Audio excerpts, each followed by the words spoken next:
అలాగే జనసేన అభ్యర్థుల్ని అంటే జనసేనకి ఎవరండి పెద్ద నాయకులు లేరంటే, అరే పెద్ద నాయకులు మీరంతా పుట్టగానే పెద్ద నాయకులు లేరండి.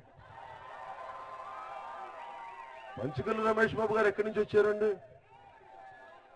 స్టీల్ యార్డ్ లో స్క్రాప్ అమ్ముకునే వ్యక్తి సడన్ గా ఎమ్మెల్యే అయిపోతాడు. మీరు రాగలిగిన మా వాళ్ళు రాలేదు. ఏం మాట్లాడుతున్నా? 2 సంవత్సరాలు జైల్లో ఉన్న వ్యక్తి ముఖ్యమంత్రి అవ్వాలనుకుంటుంటే, అరే మామూలు ఏమి అవ్వకూడదా? మా సుందర విజయ్ కుమార్ ఎమ్మెల్యే అవ్వకూడదు. ఏం మాట్లాడు? అలాగే అనకాపల్లి ఎంపీకి ఆయన పేరేంటి? అమన్ శ్రీనివాస్ గారు మొన్న ఇప్పుడు అదే సిట్టింగ్ ఎంపీ కదా.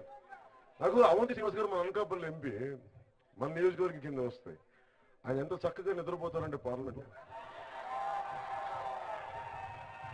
ముక్తాయాసం బాగా మంచి క్యాంటీన్, ఫ్రీ క్యాంటీన్ అది పార్లమెంట్. బాగా అంటే ఆ భక్తాయాసం తోటి వాళ్ళు చూడాలి వాళ్ళ ఫోటోలు. పార్లమెంట్ ఇద్దరు కాళ్ళు ఇలా జాపుకుని ఇలా పడుతున్నారు. నాకు అనిపించింది ఇలా మన ఎంపీలని.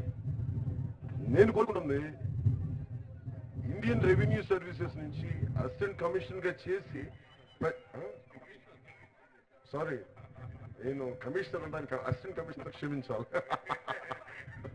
చింతల్ పార్థసారథి గారిని జనసేన తరఫు నుంచి మన ఎంపీ పార్లమెంట్ అభ్యర్థిగా పోటీ చేస్తుంది.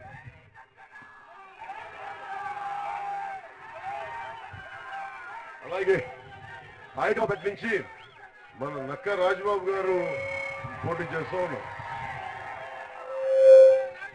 ఇవి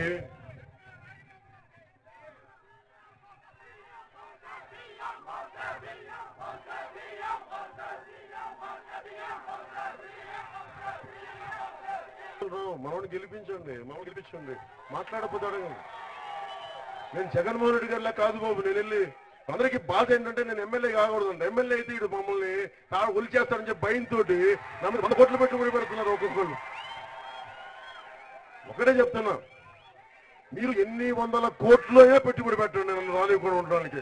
నేనైతే అసెంబ్లీలో అడుగు పెట్టి తీరుతా ఛాలెంజ్ గుర్తుపెట్టు. మార్పు తథ్యం. భారత మాతకి జయజయలు పలుకు సెలవు తీసుకున్నాం. భారత్ మాతాకి జై హింద్.